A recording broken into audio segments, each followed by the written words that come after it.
बहुत बहुत स्वागत है। आज के सेशन में बहुत ही महत्वपूर्ण विज्ञान का मॉडल पेपर लेकर के मैं प्रेजेंट हूँ। अभी तक कुछ विज्ञान के मॉडल पेपर अपलोड किए जा चुके हैं और उन मॉडल पेपर्स को वॉच करके देखिएगा कि किस लेवल के क्वेश्चन हैं। ये वनडे एग्ज़ाम के लिए, किसी भी वनडे एग्ज़ाम के लिए ये मॉडल पेपर बहुत ही यूजफुल है, चाहे वो यूपी टेट हो, एसटेट हो, लेखपाल हो, रेलवे, एसएससी इत्यादि के लिए ये विज्ञान का मॉडल पेपर बहुत ही यूजफुल होगा। तो आइए सेशन को स्टार्ट करते हैं। मैं उम्मीद करता हूं कि आप सभी स्वस्थ होंगे, मस्त होंगे, ज़बरदस्त होंगे और बड़ी ही ऊर्जा के साथ इस वीडियो को वॉच कर रहे होंगे। तो आइए सेशन का आगाज़ करते हैं। 147 क्वेश्चन तक अभी तक विज्ञान के हो चुके हैं मॉडल पेपर के रूप में। आइए 148 से चालू करते हैं। तो पहला क्वेश्चन क्या है? विद्युत ऊर्जा को यांत्रिक ऊर्जा में परिवर्तित करता है। तो विद्युत ऊर्जा को यांत्रिक ऊर्जा में कौन परिवर्तित करता है? ऑप्शन ए है डायनमो, ऑप्शन बी है सितार, ऑप्शन सी है सोलर सेल, ऑप्शन डी है विद्युत मोटर। तो आपका आंसर क्या राइट होगा? तो option D is right answer. विद्युत मोटर विद्युत ऊर्जा को यांत्रिक ऊर्जा में परिवर्तित करती है। नेक्स्ट क्वेश्चन है आपका, विद्युत ऊर्जा को प्रकाश ऊर्जा में बदलता है। तो विद्युत ऊर्जा को प्रकाश ऊर्जा में कौन बदलता है? तो ऑप्शन कौन सा राइट होगा? तो प्रकाश ऊर्जा में आपका बदलता है option C is right answer. विद्युत बल्ब भी विद्युत ऊर्जा को प्रकाश ऊर्जा में बदल देता है, ट्यूबलाइट भी आपको प्रकाश ऊर्जा में बदल देता है। आइए चलते हैं नेक्स्ट क्वेश्चन की ओर। नेक्स्ट क्वेश्चन है आपका, P बराबर mv सूत्र है। तो P बराबर mv किसका सूत्र है? तो P को हम किससे डिनोट करते हैं? संवेग को P से डिनोट करते हैं, प्रदर्शित करते हैं। तो P बराबर आपका द्रव्यमान गुणे वेग। तो आपका option B is right answer. Next question है, संवेग तथा गतिज ऊर्जा में संबंध। संवेग तथा गतिज ऊर्जा में संबंध सूत्र क्या होगा आपका? तो option A is right answer. Kinetic energy is equal to P square upon 2m। P क्या है आपका? संवेग है, एम क्या है? द्रव्यमान है। तो गतिज ऊर्जा बराबर संवेग का स्क्वायर बटे 2 गुणे द्रव्यमान। तो आपका ऑप्शन कौन सा राइट हुआ? A is right answer, option A. Next question है, कार्य करने की दर को क्या कहते हैं? तो कार्य करने की दर को हम क्या कहते हैं? शक्ति कहते हैं। कार्य करने की दर को क्या कहते हैं? शक्ति या सामर्थ्य कहते हैं। नेक्स्ट क्वेश्चन है, P बराबर डब्ल्यू अपॉन टी सूत्र है। तो P बराबर डब्ल्यू अपॉन टी सूत्र किसका है? तो ये आपका है शक्ति का, पावर का। तो option A is right answer. कौन सा ऑप्शन सही होगा? Option A. तो शक्ति बराबर कार्य बटे समय होता है। अगर इसका मात्रक निकालेंगे तो कार्य का मात्रक जूल होता है, समय का सेकेंड। तो जूल प्रति सेकेंड शक्ति या सामर्थ्य का मात्रक होता है। नेक्स्ट क्वेश्चन है मोस्ट इंपॉर्टेंट, एक अश्व शक्ति बराबर होता है। क्वेश्चन अक्सर पूछा जाता है। तो एक अश्व शक्ति बराबर होता है किसके? 746। तो option C is right answer, 746 होता है। नेक्स्ट क्वेश्चन है, 1 किलो वाट घंटा बराबर कितने जूल के? तो 1 किलो वाट घंटा बराबर कितने जूल के होता है? तो option A is right answer, 3.6 into 10⁻6 joule, अर्थात 3.6 गुणे 10 के घाते 6 जूल। तो option A is right answer. कौन सा ऑप्शन सही होगा? ए। नेक्स्ट क्वेश्चन समझते हैं, वाट का सूत्र है। तो वाट किसका सूत्र है? तो वाट आपका सूत्र है वाट बराबर जूल प्रति सेकेंड। तो आपका ऑप्शन ए सही। चलते हैं नेक्स्ट क्वेश्चन की ओर। विद्युत धारा का एसआई मात्रक क्या है? तो विद्युत धारा का एसआई मात्रक आपका होता है ऑप्शन बी, एम्पियर। तो B is right answer. Next question है, पृथ्वी के सबसे निकट ग्रह है। तो पृथ्वी के सबसे निकट कौन सा ग्रह है? तो पृथ्वी के सबसे निकट ग्रह आपका है बुध। प्रेजेंट टाइम में सौर मंडल में 8 ग्रह हैं। सबसे बड़े ग्रह का नाम क्या है? बृहस्पति। और सबसे छोटे ग्रह का नाम है आपका बुध। नेक्स्ट क्वेश्चन है, ज्योति तीव्रता का एसआई मात्रक है। तो ज्योति तीव्रता किसका मात्रक है? तो आपका है कैंडला का। किसका है?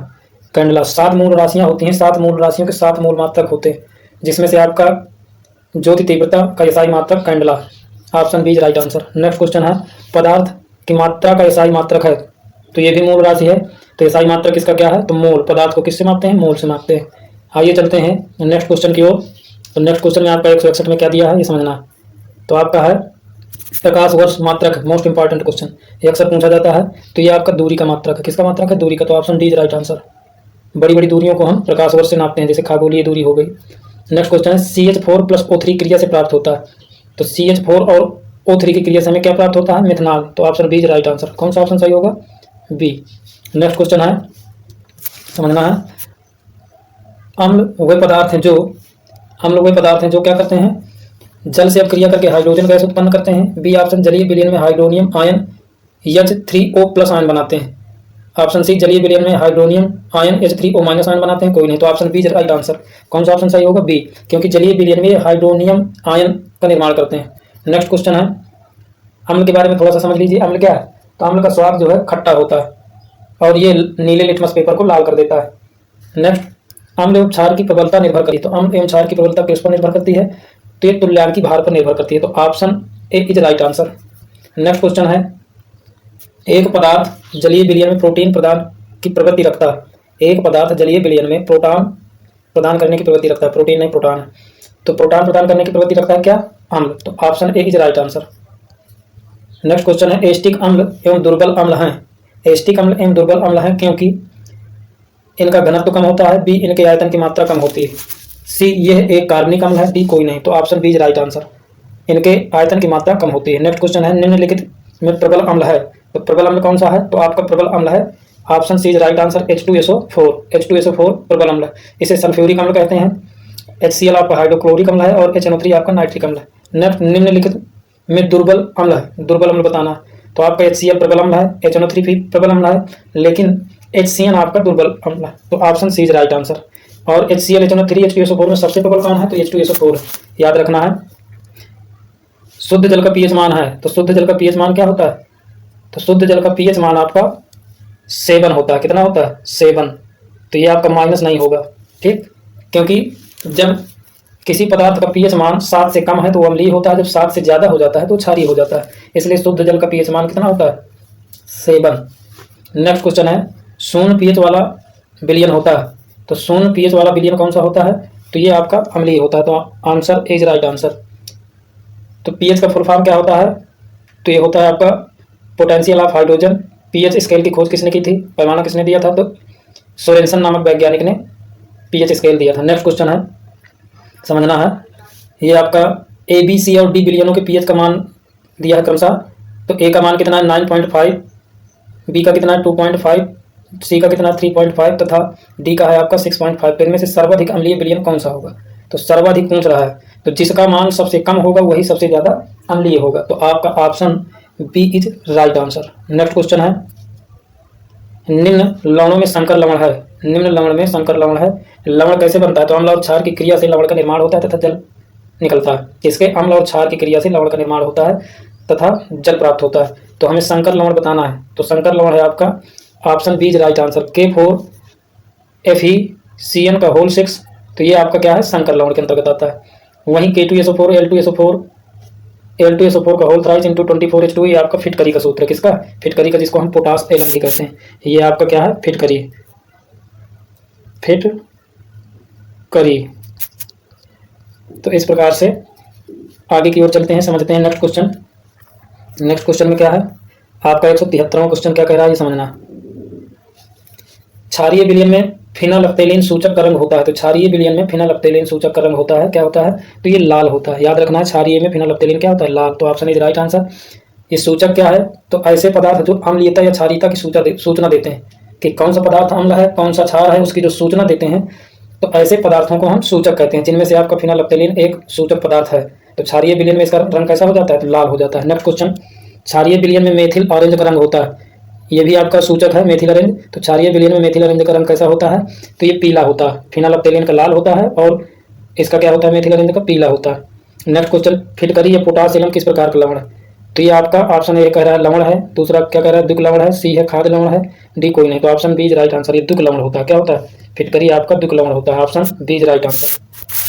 सोडियम कार्बोनेट का जलीय विलयन, सोडियम कार्बोनेट का जलीय विलयन होता है, तो कैसा होता है, तो ये आपका दुर्बल अम्लीय होता है। क्या होता है, दुर्बल अम्लीय। तो option A is right answer.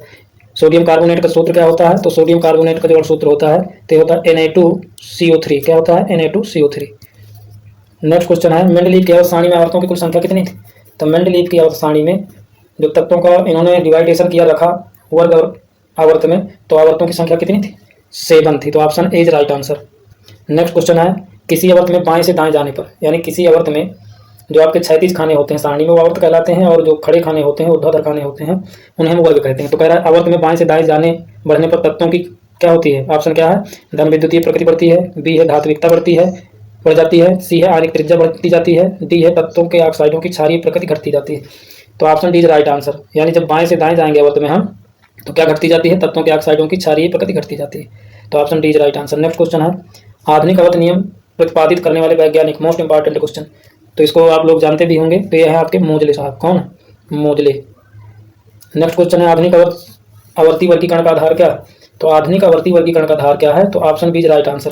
परमाणु क्रमांक के बढ़ते क्रम में आधुनिक आवर्त सारणी को रखा गया है, जबकि मेंडलीव की आवर्त सारणी में परमाणु भारों को बढ़ते क्रम में रखा। ये डिफरेंस है, याद रखना है। मेंडलीव की आवर्त सारणी में परमाणु भारों को बढ़ते क्रम में रखा गया है, आधुनिक आवर्त सारणी में परमाणु क्रमांक को बढ़ते क्रम में रखा गया है। नेक्स्ट क्वेश्चन है, आवर्त सारणी के किसी समूह में परमाणु क्रमांक की वृद्धि के साथ बढ़ता है। तो आवर्त सारणी के किसी समूह में यानी वर्ग में परमाणु क्रमांक की वृद्धि के साथ क्या बढ़ता है? तो option A is right answer. धन विद्युतीय लक्षण बढ़ते हैं। धन विद्युतीय लक्षण का मतलब ये है कि धातु में इलेक्ट्रॉन त्याग करने की क्षमता बढ़ती जाती है उनकी धातुओं की। नेक्स्ट क्वेश्चन है, द्वितीय आवर्त में तत्वों की संख्या होती है। तो द्वितीय आवर्त में तत्वों की संख्या कितनी होती है? तो ये आपकी होती है द्वितीय आवर्त में 2। क्या होती है? 2 होती है। नेक्स्ट क्वेश्चन है, किसी समूह में ऊपर से नीचे की ओर बढ़ने पर, यानी किसी वर्ग में आवर्त सारणी में ऊपर से नीचे की ओर बढ़ने पर क्या होता है? तो ये आपका है option C is right answer. घनत्व तो घटता रहता है। क्या होता है? घनत्व तो घटता रहता है। तो option C is right answer. Next है, ये तत्व परिवर्ती संयोजकता प्रकट करते हैं। ये तत्व परिवर्ती संयोजकता प्रकट करते हैं कौन से?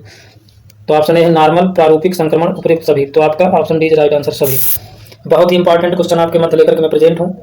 सभी लोग वीडियो को मन लगा करके देखें, वॉच करें और समझने का प्रयास करें। ये क्वेश्चन पिछले परीक्षाओं में, आने वाली परीक्षाओं में पूछे जाएंगे और पिछले परीक्षाओं में तो पूछे ही गए हैं। आइए चलते हैं नेक्स्ट क्वेश्चन की ओर।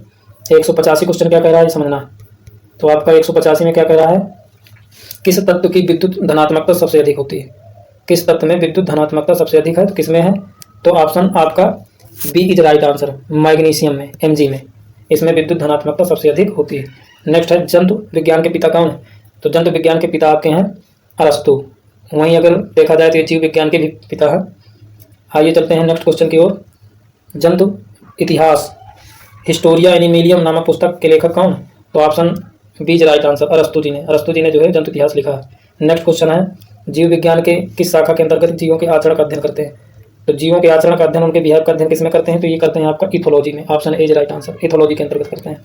नेक्स्ट क्वेश्चन है, जीव विज्ञान के किस शाखा के अंतर्गत पक्षियों का अध्ययन करते हैं? Important question.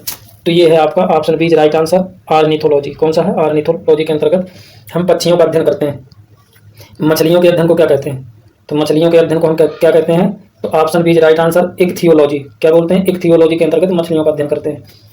नेक्स्ट क्वेश्चन समझते हैं, लेकिन इससे पहले अगर पूछा जाए कि विश्व में सबसे अधिक कौन सी जातियां पाई जाती हैं, तो विश्व में सबसे अधिक मछलियों की ही संख्या है। नेक्स्ट, सरीसृप के अध्ययन को क्या कहते हैं? तो सरीसृप के अध्ययन को हम कहते हैं हर्पीटोलॉजी। तो option B is right answer, herpetology. Next question है, रेशम उद्योग को क्या कहते हैं? Most important. तो रेशम उद्योग को सेरीकल्चर कहते हैं। ठीक, पीसी कल्चर के अंतर्गत जो है आपको मछलियों का अध्ययन करते हैं उद्योग है। नेक्स्ट, रुधिर परिसंचरण तंत्र के खोजकर्ता कौन? तो रुधिर परिसंचरण तंत्र के खोजकर्ता हैं आपके विलियम हार्वे। तो option C is right answer. William Harvey ने रुधिर परिसंचरण तंत्र की खोज की थी। नेक्स्ट क्वेश्चन है, रुधिर की खोज किसने की थी? कमेंट्स में अपना आंसर लिख करके जरूर सेंड करें कि रुधिर की खोज करने वाले वैज्ञानिक का क्या नाम है। तो नेक्स्ट क्वेश्चन है, समझना है, निम्न में से कौन वायरस से उत्पन्न होने वाली बीमारी है? तो वायरस से उत्पन्न होने वाली बीमारी कौन सी है? चेचक है, पोलियो है, कैंसर है, एड्स है, सभी। तो सभी, चेचक भी वायरस से होता है, पोलियो भी होता है, कैंसर भी होता है, एड्स भी होता है। नेक्स्ट क्वेश्चन है आपका, अलर्ग रोग हाइड्रोफोबिया किसके कारण होता है? तो अलर्ग रोग जो होता है हाइड्रोफोबिया, ये एक वायरस जनित बीमारी होती है। तो option B is right answer, ये वायरस जनित बीमारी। नेक्स्ट क्वेश्चन है, इंटरफेरॉन होता है। तो इंटरफेरॉन क्या होता है? तो इंटरफेरॉन वायरस से संक्रमित कोशिकाओं द्वारा स्रावित प्रोटीन है। तो वायरस से जो संक्रमित हो जाती हैं सेल्स, उनसे स्रावित एक प्रोटीन है इंटरफेरॉन। नेक्स्ट क्वेश्चन है, न्यूक्लिक अम्ल प्लस प्रोटीन, न्यूक्लिक अम्ल तथा प्रोटीन से क्या बनता है? तो न्यूक्लिक अम्ल और प्रोटीन से बना होता है आपका वायरस। क्या बना होता है? वायरस। मोस्ट इंपॉर्टेंट क्वेश्चन है, बहुत ज़्यादा पूछा गया। न्यूक्लिक अम्ल प्लस प्रोटीन से किसका निर्माण होता है? तो वायरस। चलते हैं नेक्स्ट क्वेश्चन की ओर, समझते हैं। तो आपका 198 क्वेश्चन क्या कह रहा है समझना है, वायरस के प्रोटीन कोड को क्या कहते हैं? तो वायरस के प्रोटीन कोड को हम क्या कहते हैं? कैप्सिड बोलते हैं। ये टीजीटी में बहुत ज़्यादा क्वेश्चन पूछा जाता है, कैप्सिड कहते हैं। तो option B is right answer. Bacteriophage के खोजकर्ता कौन है? तो बैक्टीरियोफेज के खोजकर्ता कौन है? तो आपके हैं option B is right answer, Twort M T Herelle. Twort M T Herelle ने बैक्टीरियोफेज की खोज की थी। तो option B is right answer. Next question है, भक्षी कोशिकाएं होती हैं। तो भक्षी कोशिकाएं कौन सी होती हैं? तो कुप्फुर कोशिकाएं होती हैं। तो option A is right answer. Next है, बैक्टीरियोफेज है। तो बैक्टीरियोफेज क्या है? तो ये एक प्रकार का वायरस होता है, विषाणु होता है। तो option A is right answer. Next, TMV जिसका फुल फॉर्म होता है टोबैको मोज़ेक वायरस के खोजकर्ता कौन है? Most important. तो वायरस की खोजकर्ता करने वाले वैज्ञानिक कौन है? तो इवानोव्स्की हैं। तो ऑप्शन इज राइट आंसर। कौन है? इवानोव्स्की। ऑप्शन ए सही है इसमें। नेक्स्ट क्वेश्चन है, इंटरफेरॉन के खोजकर्ता कौन है? तो इंटरफेरॉन के खोजकर्ता कौन है? तो option A is right answer, Isaac M Lindenmann. Isaac M Lindenmann ने इंटरफेरॉन की खोज की थी। नेक्स्ट क्वेश्चन है वायरस के खोजकर्ता कौन है? तो अभी पिछले क्वेश्चन में बताया ये है इवानोव्स्की, तो option A is right answer. Next question समझना, प्रियान क्या है? तो प्रियान क्या है ये समझना है। तो प्रियान ये रोग उत्पादक प्रोटीन अणु होता है। तो रोग उत्पादक प्रोटीन अणु को हम क्या कहते हैं? प्रियान कहते हैं। फिर से समझ लीजिए, प्रोटीन अणु जो होते हैं अगर उससे रोग उत्पन्न हो जाए तो उसी को हम क्या बोलते हैं? प्रियान। नेक्स्ट क्वेश्चन है वायराइड्स के खोजकर्ता टीओ डाइनर हैं, ये याद रखना है। वायराइड्स के खोजकर्ता कौन है? TO dinar. टीओ डाइनर है, ये क्या है? तो ये क्या है? तो ऑप्शन इज राइट आंसर, रोग उत्पादक एक सूत्री आरएनए अणु होते हैं। तो एक सूत्री क्या है? आरएनए अणु होते हैं वायराइड्स। आरएनए का फुल फॉर्म क्या होता है? Ribosome nucleic acid. वहीं डीएनए का डीऑक्सी राइबोन्यूक्लिक एसिड, क्योंकि दो प्रकार के आपके होते हैं आरएनए और डीएनए। नेक्स्ट, वर्गीकरण की सबसे छोटी इकाई क्या है? Most important question. तो वर्गीकरण की सबसे छोटी इकाई होती है जाति। वंश और जाति को ही मिलाकर के किसी भी जीव का वैज्ञानिक नाम बनता है। वंश और जाति, जैसे मनुष्य का वैज्ञानिक नाम होमो सेपियंस है, तो होमो आपका क्या है? वंश है, सेपियंस आपकी जात है, दोनों को मिला दो तो वैज्ञानिक नाम बन जाता है। डिटेल क्लास में ये वर्गीकरण क्लासिफिकेशन बताया जाएगा। अभी प्रैक्टिस सेट के तौर पर ये क्वेश्चन बहुत ही इंपॉर्टेंट है, यूजफुल है, इसलिए अच्छे से इनको वॉच करिए और याद करिए साथ साथ। नेक्स्ट क्वेश्चन है जात शब्द किसने दिया था? तो जाति शब्द का उल्लेख या जात शब्द का प्रयोग सबसे पहले किसने किया था? तो ये किया था जॉन रे। Option A is right answer. Question बहुत सारे हैं इसलिए सारे ऑप्शन नहीं बता करके जो आपका महत्वपूर्ण है या जो राइट आंसर है उसी को बता रहे हैं। आइए समझते हैं नेक्स्ट क्वेश्चन। प्रोटोजोआ का प्रथम अध्ययन किसने किया था? तो प्रोटोजोआ का प्रथम अध्ययन किया था आपका लीवेनहॉक ने, तो option C is right answer, Antonie van Leeuwenhoek ने किया था। प्रोटोजोआ संघ प्रोटोजोआ संघ के अंतर्गत एक कोशिकीय जीव आते हैं, जैसे अमीबा हो गया, यूग्लिना हो गया, पैरामीशियम हो गया। नेक्स्ट क्वेश्चन है प्रोटोजोआ शब्द को किसने दिया था? खोजा किसने किया था? अध्ययन किसने किया था? लीवेनहॉक। अब प्रोटोजोआ शब्द किसने दिया था? तो ये ऑप्शन सी, इसमें भी लीवेनहॉक। तो चाहे शब्द की बात है या अध्ययन की बात है, आपका ऑप्शन लीवेनहॉक ही रहेगा। नेक्स्ट क्वेश्चन की ओर चलते हैं। आपके 210 क्वेश्चन हो चुके। नेक्स्ट क्वेश्चन आपका क्या कह रहा है समझना है। 210 बाद 211 क्वेश्चन समझिए। कूटपाद या स्यूडोपोडिया पाया जाता है। तो कूटपाद या स्यूडोपोडिया किसमें पाया जाता है? तो आपका अमीबा में पाया जाता है। किसमें पाया जाता है? अमीबा में। अमीबा एक कोश की प्राणी है जिसे हम अपनी नग्न आंखों से नहीं देख सकते हैं। ये पेचिस उत्पन्न करता है। नेक्स्ट क्वेश्चन है अमीबा की खोज किसने की थी? तो अमीबा की खोज की थी रसेल वान रोसेनहॉक। रसेल वान रोसेनहॉक ने अमीबा की खोज की थी। ठीक है, तो option A is right answer. Next, जंतु संभोजी होता है होलोजोइक। तो जंतु संभोजी कौन कौन होता है? ऑप्शन ए अमीबा, बी कवक, सी दोनों, कोई नहीं। तो option C is right answer, दोनों संभोजी होते हैं, अमीबा भी और कवक भी। नेक्स्ट क्वेश्चन है पेचिस अतिसार नामक रोग होता है। मोस्ट इंपॉर्टेंट अभी बताया भी है कि अमीबा से, तो एंट अमीबा हिस्टोलिटिका से। Option B is right answer. क्या नाम है इसका? Entamoeba histolytica. एक मिनट, आपका क्या हो जाएगा आंसर सही? Entamoeba histolytica. और एंट अमीबा जिंजीबेलिस से आपका पायरिया रोग होता है। चलते हैं नेक्स्ट क्वेश्चन की ओर। तो नेक्स्ट क्वेश्चन में क्या कह रहा है समझना। पायरिया होता है, तो अभी हमने बताया कि एंट अमीबा जिंजीबेलिस से पायरिया रोग होता है, मासूरों से खून निकलने लगता है। तो option B is right answer. Next question है कालाजार होता है। Most important question.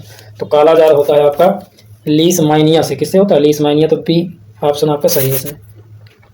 नेक्स्ट, चप्पल जंतु कहते हैं। चप्पल के आकार का जो जंतु होता है उसे किस नाम से जानते हैं? तो इसे हम पैरामीशियम को चप्पल जंतु कहते हैं। वहीं अमीबा देखा जाए तो ये विश्वकर्मा प्राणी कहलाता है। याद रखना, इसके चाहे कितने भी टुकड़े कर दो ये मरता नहीं कभी। नेक्स्ट क्वेश्चन है संकुचनशील ऋतिका का कार्य है। संकुचनशील ऋतिका का क्या कार्य है? तो ये संकुचनशील ऋतिका जो होती है परासरण नियंत्रण करती है। तो option A is right answer, परासरण नियंत्रण, अर्थात जल का परासरण करती है। नेक्स्ट, बीनस की फूलों की डलिया कहते हैं। तो बीनस की फूलों की डलिया किसे कहते हैं? तो ये कहते हैं यूपलक्टेला को कहते हैं। तो option A is right answer, Euplectella याद रखना है। नेक्स्ट, किसे पुर्तगाली युद्धपोत कहते हैं? ये भी क्वेश्चन पूछा गया है। तो किसे पुर्तगाली युद्धपोत कहते हैं? तो option A is right answer, Physalia को हम पुर्तगाली युद्धपोत कहते हैं। नेक्स्ट, समुद्री अर्चिन कहते हैं। तो समुद्री अर्चिन किसे कहते हैं? तो option is right answer, echinoderm को। एकाइनोडर्म को हम समुद्री अर्चिन के नाम से जानते हैं। नेक्स्ट, समुद्री पंखा कहते हैं। तो समुद्री पंखा किसे कहते हैं? तो समुद्री पंखा आपको कहते हैं गार्गोनिया को। तो option A is right answer, Gorgonia जो होता है समुद्री पंखा का कार्य करता है। नेक्स्ट, मोती उत्पादन करने वाले जंतु किस संघ में आते हैं? Important question. तो मोती उत्पादन करने वाले जंतु आपके मोलस्का संघ में आते हैं। किस संघ में आते हैं? मोलस्का संघ के अंतर्गत। जैसे इसके अंतर्गत सीप हो गई, शंख हो गई, तो इस प्रकार से ये जंतु पाए जाते हैं। और जो सीप शंख का होता है कैल्शियम कार्बोनेट का इनका खोल बना होता है, और तो याद रखना। आइए चलते हैं नेक्स्ट क्वेश्चन की ओर। सारे क्वेश्चन बहुत ही महत्वपूर्ण हैं और ये थोड़ा सा वीडियो लॉन्ग हो जाएगा, इसलिए थोड़ा सा धैर्यपूर्वक इसको वॉच करें। फीताकृमि कहते हैं। तो फीताकृमि किसे कहते हैं? तो टीनिया सोलियम को फीताकृमि कहते हैं। ये जो है आंत में पाया जाता है। नेक्स्ट क्वेश्चन है जीन अभियांत्रिकी की नींव किस एंजाइम की खोज से पड़ी? तो जीन अभियांत्रिकी की नींव किस एंजाइम से पड़ी थी? तो ये आपका answer D is right answer, निर्वधन अतः न्यूक्लियेज, अंतः न्यूक्लियेज, निर्वधन अंतः न्यूक्लियेज से आपका जेनेटिक इंजीनियरिंग का निर्माण हुआ। कृत्रिम प्लाज्मिड्स कहते हैं, कृत्रिम प्लाज्मिड्स किसे कहते हैं? तो ये आपका सी आंसर राइट है, PBr 322, PBr 322। नेक्स्ट क्वेश्चन है, किस पदार्थ का संश्लेषण जीनी अभियांत्रिकी द्वारा औद्योगिक स्तर पर किया जाता है? तो ये आपका संश्लेषण किसके द्वारा किया जाता है? मानव वृद्धि हार्मोन, इंसुलिन या इंटरफेरॉन? सभी। तो option D is right answer, सभी इसमें आंसर सही होगा। नेक्स्ट क्वेश्चन समझते हैं, डीएनए लाइगेज का संबंध है, तो डीएनए लाइगेज का संबंध किससे है? तो ऑप्शन इज राइट आंसर, ये डीएनए के अणुओं को जोड़ता है। किसको जोड़ता है? डीएनए के अणुओं को। नेक्स्ट क्वेश्चन है आपका, निम्न में से कौन सा रोग विटामिन की कमी से होता है? तो विटामिन की कमी से कौन सा रोग होता है? मोस्ट इंपॉर्टेंट, तो अपूर्णता रोग होता है। क्या होता है? अपूर्णता। नेक्स्ट क्वेश्चन है, विटामिन को खोज करता कौन है? तो विटामिन के खोजकर्ता कौन है? एक जैकमैन। नेक्स्ट क्वेश्चन है, विटामिन शब्द का सर्वप्रथम प्रयोग किसने किया था? तो ये आपका ऑप्शन ए राइट आंसर, किसने किया था? फंक ने। इस प्रकार से आपके बहुत ही महत्वपूर्ण क्वेश्चन करवाए गए, जो कि परीक्षा की दृष्टि से बहुत ही उपयोगी हैं। इनको अच्छे से वॉच करना है, और ज़रा सी भी मेरी मेहनत अगर आप लोगों को पसंद आ रही है तो मेरे चैनल SK स्टडी आइकन को लाइक करें, सब्सक्राइब करें, सब्सक्राइब करने के बाद बेल आइकन जरूर दबाएं, और कमेंट्स में अपने सुझाव जरूर दें। और उम्मीद करता हूं कि आप मेरे चैनल को शेयर भी करेंगे, अपने दोस्तों तक पहुंचाएंगे। इसी के साथ मैं आप सभी लोगों से विदा चाहता हूं। वीडियो वॉच करने के लिए बहुत बहुत धन्यवाद। जय हिंद, वंदे मातरम।